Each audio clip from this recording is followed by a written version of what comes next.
Grato es decir la historia del celestial favor de Cristo y de su gloria, de Cristo y de su amor. Me agrada referirla, pues sé que es la Bendiciones totales para ustedes. Qué bonito reunirse, animarse en el canto, en las oraciones y también así en la palabra.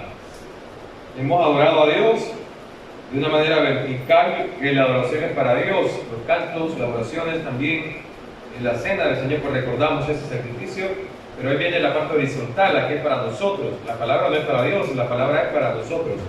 Así que vamos a estar meditando en la temática que ha sido asignada durante esta última etapa. Ya nuestro hermano José Luis nos ha leído varias veces lo que es la visión y estamos en este último capítulo, digamos, de este año. Todos sabemos del tema que estamos hablando también, aparte de la misión, es la gracias, la evangelización. Y el texto que vamos a estar meditando, bueno, algunos de los textos están en Corintios 2, capítulo 5. Voy a estar leyendo, alternando algunos versículos.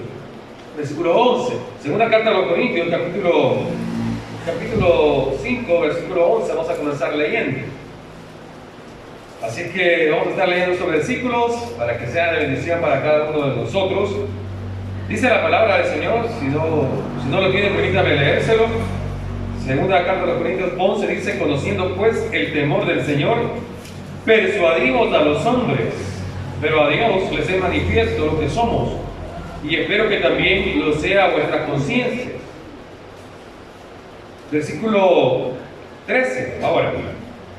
Porque si estamos locos, es para Dios, y si estamos cuerdos, es para vosotros. Leyendo el capítulo 5, ahora voy a leer el versículo 17, 5, 17. De modo que si alguno está en Cristo, este texto todos se de memoria. Nueva criatura es, las cosas viejas pasaron, he aquí todas son hechas nuevas. 18, y todo esto proviene de Dios, quien nos reconcilió consigo mismo por Cristo y nos dio el ministerio de la reconciliación. Gracias. Que Dios estaba en Cristo reconciliando consigo al mundo, no tomándoles en cuenta a los hombres los pecados, y nos encargó a nosotros la palabra de ¿qué dice ahí? ¿A quién le encargó la palabra de reconciliación? A usted, a mí. Gracias.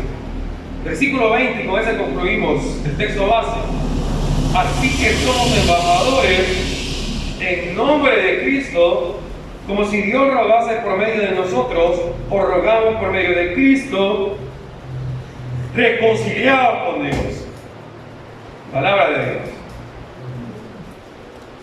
Hermanos, el cristiano tiene un llamamiento, tiene un gran llamamiento a lo que es el estudio, a lo que es la oración y a lo que es la santificación. Son tres puntos importantes: el estudio de la palabra, lo que es la oración en sí y lo que es la santificación. Estos tres nos deben llevar a nosotros a un llamamiento de ir y llevar a los demás lo que nosotros aprendemos, lo que nosotros tenemos el contacto personal con Dios, y por último el vivir en santidad. La palabra clave para este mensaje, por si usted no se acuerda nada de lo que yo dije, aunque la hermana Aceite se encarga de mandarlo a WhatsApp, yo sé que ustedes están viendo todos los sermones que nosotros estamos predicando los días domingos. Hay dos palabras claves en todo lo que yo quiero, ¿verdad?, que usted se recuerde, el cual es el ir y el cual es llevar. ¿Cuáles son las palabras, hermanos? Gracias, muy amables, gracias. Esto no es una escuelita para poder estar en ese sentido, pero es necesario que nosotros tengamos esa retribución para poder recordar lo que estamos escuchando, si no, por un oído entre, por el otro. Entonces, el verbo ir, escucha bien, el verbo ir, ¿sabe cuántas veces aparece en la Biblia? No lo hemos contado, ¿verdad? No le hemos contado como mis familiares allá en Chalatenango, en el Cantón El Limón, que como eran los años 80 y no había televisión, no había internet, no había nada de eso. ¿Qué hacían mis tíos? Contar los buses, ¿verdad? Lo va a hacer el bus tal, decían, se lo ponían todo. Ahí viene la bonita, decían, así se llamaba el bus. Ahí viene el otro bus y se sabían todos los buses, a qué horas iban a pasar. Pero eso les pregunto, ¿sabemos cuántas veces aparece la palabra ir en la Biblia? Bueno, yo no lo sabía, hasta ahora que estamos estudiando otra vez, ¿verdad? Si se lo sabía, pues se me había olvidado. Que no se le olvide, hermanos, aparece la palabra ir 1500 veces en la Biblia. O sea, es bastante. ¿Sabe cuántas aparecen en el Nuevo Testamento? 200 veces. Es bastante. Cuando el Señor repite una cosa, es para que nosotros recordemos, lo retengamos, escucha bien, y lo practiquemos. Para que lo recordemos, lo retengamos y lo practiquemos. Es como la mamá diciéndole al cipote, portate bien, portate bien, portate bien. Porque sabe que el cipote no se va a portar bien con una primera, ni con la segunda, ni con la tercera. Tiene que estarle recordando todos los días, portate bien. ¿Sí o no? ¿Sí o no? Hacer las tareas. El cuento chino todas las veces. Parece cassette, porque usábamos cassette en los años 80, o grabadora, o lo que sea ahora. Snoopy, no sé cómo se llama la aplicación, una aplicación verde que está en los teléfonos para los jóvenes. A ver, no recuerdo cómo se llama la aplicación, pero por ahí va. Aparece 1500 veces en la Biblia y 200 veces. La próxima vez que predique les voy a preguntar. Entonces, en la Biblia, solo en el Evangelio de Mateo, por ejemplo, en el capítulo 5, versículo 24, lo voy a resumir por factor tiempo. En el 5:24 dice la palabra de Dios así: ve y reconcíliate con tus hermanos. El verbo ir está implicado en eso. Ve y reconcíliate con tus hermanos. Luego, en el capítulo 5, versículo 41 dice: ve 2 millas con el que te obliga a andar 1 milla. Otra vez, ahí el verbo de ir, o en este sentido, ve. En el capítulo 6, versículo 6 dice que yo le estoy dando evidencia a usted en esta hora para que usted no tenga excusa de decir yo no voy a ir, porque al momento que usted está escuchando este sermón, usted y yo tenemos que ir a cumplir la misión de la evangelización en el cual hemos sido llamados. ¿Me deben comprender? Jesucristo, cuando había resucitado, reúne a sus discípulos y les dice, ya vamos a ver este texto en Mateo capítulo 28 que usted se la sabe de memoria. Mateo 8:13 dice: ir a la otra orilla. Otra vez, ¿verdad? El verbo ir ahí. Después en el capítulo 10, versículo 6 de Mateo, estamos hablando de Mateo ahorita, dice: ir a las ovejas perdidas de Israel.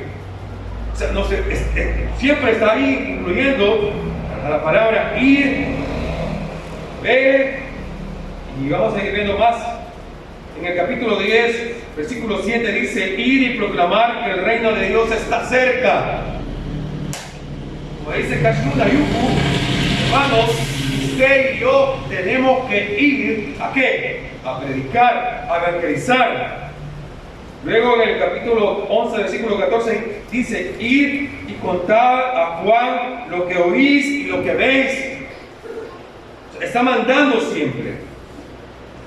Pero ahí cerrando esa parte de introducción, en el versículo 19, capítulo 19, versículo 21 dice, capítulo 19, verso 21 dice: ve y vende todo lo que tienes y repártelo a los pobres, ven y sígueme, le dice el pobre rico que estaba ahí en un dilema. Ve y vende todo lo que tiene. El mandato de ir, ve, está implicado ahí. Y el versículo 10, capítulo 10, verso 16 dice: id y mirad que yo los envío como ovejas en medio de lobos, ser prudentes como serpientes, sencillos como palomas, dice Mateo 10, 16. Y el capítulo 22, versículo 9 dice: id y a cuantos entréis, invitarlos. Esto ya lo prediqué yo. El capítulo 22, versículo 9, dice que no querían venir y le dice: ve y tráelo, le dice, tráelos, pero que vayan. Termino con esta introducción diciendo, capítulo 28, versículo 19, ir y hacer discípulos a todas las gentes, a todas las... Hermanos, no vean que esto se lo estoy diciendo yo. Mateo capítulo 28, versículo 19, es el mismo Jesucristo que le dice a sus discípulos, vayan y prediquen el Evangelio a todas las naciones, bautizándolos en el nombre del Padre, del Hijo y del Espíritu Santo, como dice ya lo dice Hechos, ¿para el perdón de qué? O sea, la tarea no solo es para los que están estudiando en la escuela, en la universidad, es para usted y yo, hermanos, que hemos sido llamados, que hemos sido lavados con la sangre de Jesucristo en las aguas del bautismo. Tenemos que ir siempre. Les voy a pintar una imagen. La tarea, por ejemplo, de hacer eco, de ir siempre, es como la tarea de un ingeniero espacial que aprieta un botón y que lanza al espacio a los astronautas y al cohete. La diferencia está que nuestra tarea necesita un mayor impulso, porque nuestro encargo es mayor a una nave para enviar a la luna. Nosotros estamos trabajando para activar a toda la iglesia y mandarla directamente ¿a dónde? Al cielo, con la mayor posible de la gente de la humanidad. O sea, no es una tarea fácil. Cuesta empujar a una iglesia, hermanos. Cuesta. Todos decían, Candelaria es duro, decían. Y si es duro. La gente es dura. Pero a eso nos ha llamado Dios, a poder impulsar a la gente y tratar de mandarla al cielo directamente. Porque vea bien, van a haber otros que lo van a querer mandar al infierno directamente. Pero uno no comprende eso, uno ama más, ¿verdad?, a él, al otro Señor, que al Señor que deberíamos amar. Entonces, se necesita un impulso enorme, y ese primer impulso lo recibió la iglesia en el primer siglo. O sea, en Hechos capítulo 2, se lo dejo de tarea, Hechos capítulo 2, cuando se predica el primer sermón, Pedro se para ahí delante de la multitud y le dice, sepa pues ciertísimamente toda la casa de Israel, que a ese Jesús, a quien vosotros crucificasteis, Dios le ha hecho Señor y Cristo. Miren, ese día Pedro se para ante unos judíos y todos eran novatos, la mayoría. No había ni Biblia en ese entonces, no había ni iglesia en ese entonces, pero Pedro se pone ahí y le dice, ustedes han crucificado a Jesucristo. Dice que ese día la gente le dolió el corazón y le dijo, Pedro, ¿qué vamos a hacer? Dice que empezaron a predicar los 12. ¿Cuántas personas se bautizaron ese día? 3,000 personas, dice que se bautizaron. No tenían conocimiento de escuela bíblica. Esto no significa que no sea necesaria una escuela bíblica. Ahí está el Instituto Bíblico de El Salvador, que ya el hermano Jaime lo invitó a usted para que vaya. Pero ese día dice que el Espíritu Santo llegó y te pusieron a predicar desde ese mismo día. ¿Y cuántos se bautizaron? Y usted ya sabe la respuesta. 3,000 personas.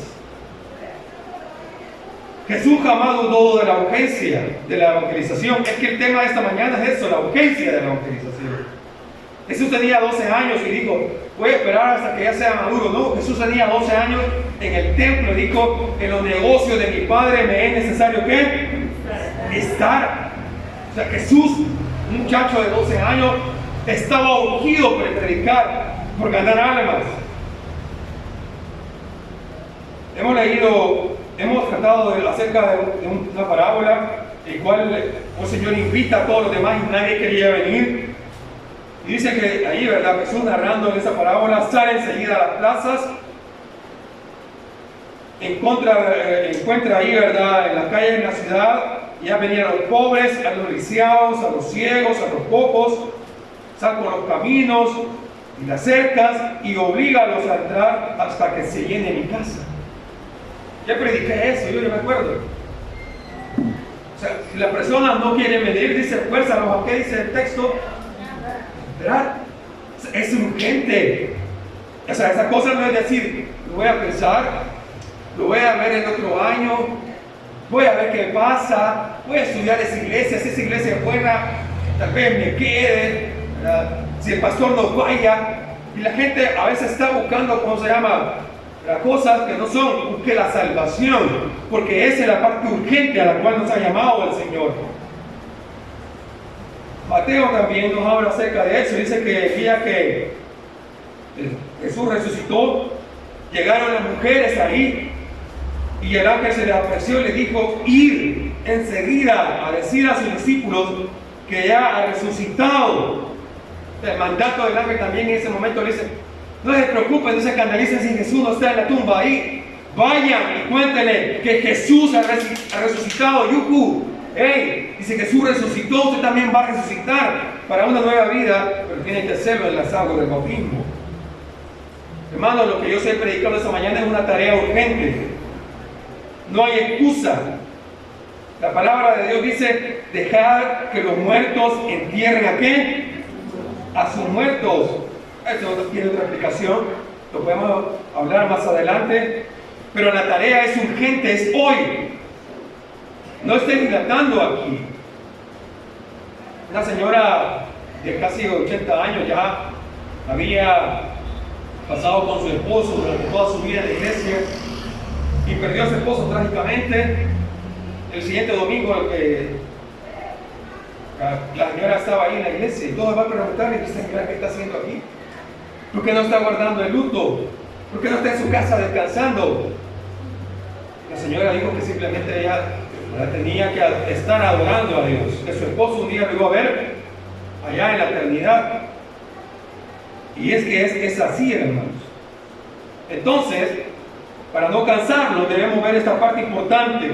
Debemos ir, porque la mano del Señor estaba con ellos, dice Hechos, y ya habían crecido en números y recibió la fe y se convirtió al Señor. O sea, la mano del Señor está con la iglesia de Candelaria, está con usted, pero ahora usted tiene más un reto de ir y predicar. Usted va a tener una carga aquí ahora. Usted y yo vamos a tener una carga de traer a todos aquellos que no quieran entrar, que no quieren venir. Jálelo, arrástrelo, hablándolo espiritualmente, no va a hacerlo, ¿verdad? A convencerlo, a persuadirlo para que venga. No se aburra, porque la gente dice que ya me cansé de decirle. Porque es cierto, uno se cansa. Es verdad, uno se cansa. Pero no pierda las esperanzas, porque dice el dicho: las esperanzas son lo último que se pierde. Jeremías 23:29 dice: no es mi palabra como el fuego y como un martillo que golpea la peña. O sea, vaya, porque la palabra es eso, golpea, duele. Dice Hebreos 4:12, dice que la palabra es más viva y eficaz que toda espada de doble filo, que penetra el alma hasta la coyuntura, dice, hasta los tuétanos. Dice que hace eso la palabra. La palabra es como martillo, dice Jeremías, y también como fuego. Purifica el fuego. Vaya con valentía. Usted dice: hermano, yo no estoy preparado. Vaya a IBES, al Instituto Bíblico El Salvador. Pero también dice la palabra: no me avergüenzo del evangelio, porque es poder de Dios para salvación. Dice otra versión: no me avergüenzo del evangelio, porque es una fuerza de Dios. O sea, usted va a encontrar fuerza cuando esté predicándole a otro. Es que no es necesario que usted le predique un sermón escrito. Dígale su experiencia personal. Comparta el evangelio. Así lo hicieron los 12 discípulos el primer día, allá en Hechos, en Jerusalén. Se reunieron y el fruto de eso fue 3,000 personas. 3,000 personas. Imagínese usted que se encuentra en un edificio, pero ese edificio ahorita está en llamas, y usted usted no sabe la salida. Usted siente que se va a morir. Siente que va a quedar achicharrado en ese momento. Ahí va a ser lloro y el crujir de dientes. En ese momento, en ese edificio. Pero milagrosamente, usted recibe una llamada de un amigo suyo que trabajó en ese edificio. Y le dice, mira, andate por la izquierda, luego doblar a la derecha. Al final está la puerta, bajar por las escaleras. Y usted milagrosamente se salva. Usted tiene, ¿verdad?, en ese momento el alivio de que fue salvado. Pero de repente usted se acuerda que hay un amigo suyo también en otro piso y dice, bueno, yo ya me salvé, gracias a Dios. Tiene la opción, llamarle a su amigo y decirle, mira, a mí me ayudaron así, lo que me acuerdo ahí, ¿verdad? Bájate por aquí, bájate por allá. O decir, ¿verdad? Pues simplemente, pobrecito mi amigo, ¿verdad? Usted va a morir allí. Y usted deja a su amigo que se muera chicharrado. Estas dos opciones, hermanos y amigos, son las que nosotros tenemos también del mandato de compartir el Evangelio. Podemos reconocer que estábamos en el camino de perdición, pero milagrosamente fuimos rescatados por el Espíritu Santo. A través de alguien que nos habló de Jesús, y ahora podemos hacer lo mismo por otros, o podemos simplemente agradecer a que Dios nos ha salvado, pero que las demás se las arreglen solos. No sé si me voy a comprender.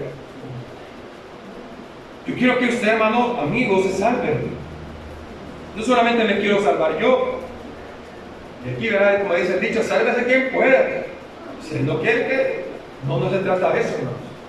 Se trata de que Dios nos ha pedido a nosotros a través de los hombres el ministerio de la reconciliación. Somos embajadores. Y nos dice, ruega, ¿verdad? Como si Dios rogase por medio de nosotros. Hermanos, aunque no lo crean, le estamos rogando.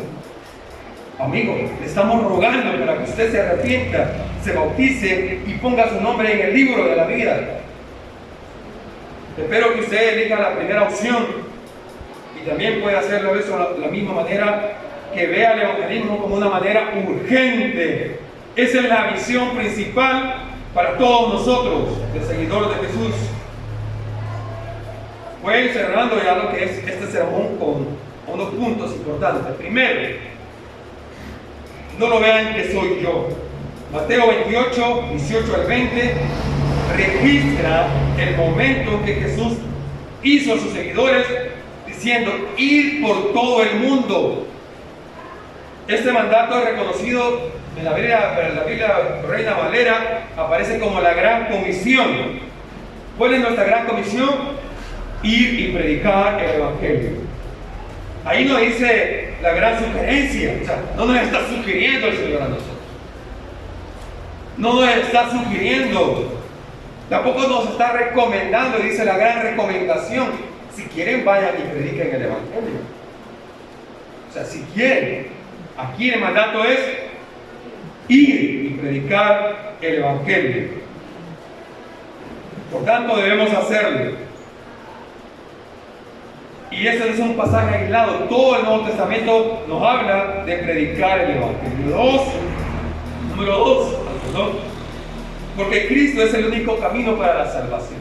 Bien, Jesús fue bastante explícito y se refirió a sí mismo en Juan 14:6 diciendo, yo soy el camino, la verdad y la vida. Nadie viene al Padre si no es Jesús. ¿Quién dice que es el camino? Hermanos, Jesús. O sea, no hay muchos caminos. Es como la canción aquella telenovela que decía dos mujeres, un camino. Jesús es el camino, no hay muchos caminos. Es que usted dice, hermano, es que a mí me gusta por este lado, es que a mí me gusta por allá. Jesús es el camino. ¿Usted ha escuchado el famoso dicho que dice que todas las religiones llevan a Dios? Eso es falso. Eso es falso. No todas las religiones llevan a Dios. No todas pueden llevarlo a Dios. ¿Quién le puede llevar al camino de la salvación? Jesús. solamente Él. Número 3, las iglesias que no evangelizan se fosalizan. ¿Qué es eso, verdad? De fósil. Se queda petrificado. Se queda, ¿qué? Estancado. O sea, la iglesia que no evangeliza se va a quedar estancada siempre. No va a avanzar. O sea, es necesario que nosotros evangelicemos. Porque si no, nos vamos a quedar estancados. Y número 4, las iglesias que no evangelizan reciclan cristianos. ¿Qué significa eso, reciclar cristianos? Aparece un miembro de otra iglesia por allá y diciendo que fíjense que allá no me gustó porque allá el hermano predicó así, bien feo, pues no me gustó como me habló. Es que allá, los hermanos Jaime siempre dicen, aquí, como el famoso dicho, es que allí no hay amor. Es que nosotros no venimos a buscar amor aquí. O sea, Jesucristo nos amó a nosotros. Ya. Entonces, los que reciclan cristianos se van a quedar así petrificados, estancados. Es necesario que vayamos a pescar y traigamos más peces a este lugar, nuevos. Los cristianos que no comparten su fe, hermanos, no han experimentado a Jesús, no han tenido un encuentro personal con Jesús. Y por eso no comparten la verdad, el evangelio, no evangelizan. Porque no hay una renovación, ¿no? Porque están sirviendo a dos señores. Los cristianos que no comparten su fe es porque hay un dilema ahí todavía entre ellos. Hay un dilema entre nosotros. Por eso no evangelizan. El fin del discurso es este. ¿Quién es el que manda ahí? Cristo. Cristo es el que está dando la orden. Jesucristo. Jesucristo es nuestro Señor. Si Cristo no es Señor de todo, no es Señor de nada. Si Cristo no es nuestro Señor, si tenemos varios señores, entonces no, ¿verdad? Estamos escuchando la voz de arriba, estamos escuchando otra voz. También tenemos que, para poder concluir, véanse bien esto, la voz de adentro. Hay un espíritu que nos debe a nosotros, ¿verdad?, constreñir, o sea, nos debe a nosotros, ¿verdad?, hablar o hacer sentir. Dice Romanos 1:14, desde el día que conocimos a Cristo llegamos a ser responsables, dice, por la evangelización, más o menos por la apreciado. Corintios dice, pues si anuncio el evangelio, no tengo por qué gloriarme, porque me es impuesta necesidad, y hay de mí si no anunciar el evangelio, dice Corintios. O sea, si usted no está anunciando el evangelio, ay de usted, hermano. Ay de usted. Y termino con estos 2 puntos más. La voz de afuera. La voz de los perdidos. Vamos a leer la Biblia, los últimos versículos. Mateo capítulo 9, versículo 36. Mateo 9, 36.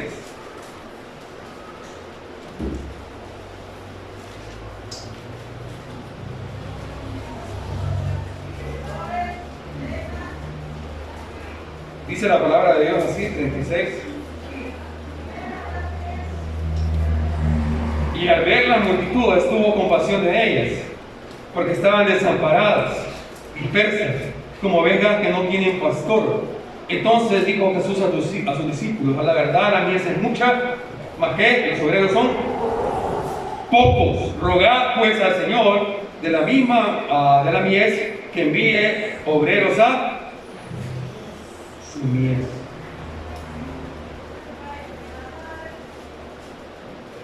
Es difícil, ¿verdad?, ser como Jesucristo. Porque Jesucristo se dolía y salvar todas las almas desamparadas. Es duro, hermano. Es ver duro que a nuestros familiares se estén yendo por la barranca y nosotros petrificados, haciendo nada. Es duro. Se necesita un corazón compasivo. Y termino con un último punto. Hay voces desde el lugar de tormento que nos gritan. No lo voy a leer, pero dice Lucas 16, 22 a 31, la historia de rico, Lázaro, ¿verdad? Y Lázaro. Estaban ahí los dos, ya en el lugar de tormento y uno en el lugar en el paraíso.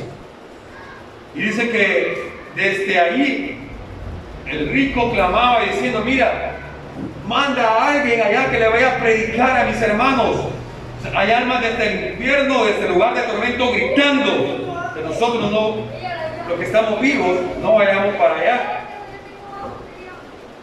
Lamentablemente muchos no tienen la palabra. Entonces dice Romanos, ¿cómo pues invocarán a aquel en el cual no han creído? ¿Y cómo creerán en aquel que no han oído? ¿Y cómo oirán sin saber quién les predique? ¿Cómo predicarán si no fueren enviados? Como está escrito, cuán hermosos son los pies de los que anuncian la paz, de los que anuncian la buena nueva. El fin del discurso es este. La evangelización del mundo es una voz que viene de arriba. Número 2, es una voz, ¿verdad? Y esa voz de arriba manda. Número 2, es una voz de adentro, o sea, que nos debe conmover, que las almas se están perdiendo. Número 3, la voz de afuera, de los que nos están suplicando que vayamos, prediquemos, ¿verdad?, el evangelio. Y número 4, la voz de abajo, que grita desde el lugar de tormento. El fin del discurso es este, hermanos.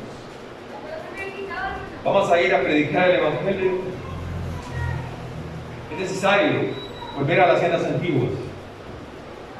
Vamos a terminar esta mañana orando, pidiendo que podamos ser portadores del mensaje de Dios. Porque dice la palabra, ay de mí si no anunciar el evangelio. Usted tiene un mandato hoy. No una vez, sino que 1500 veces dice, y 200 veces, y Mi ansiedad, cuán bella es esa historia, mi tema ya en la gloria, será la antigua historia de Cristo y de su amor.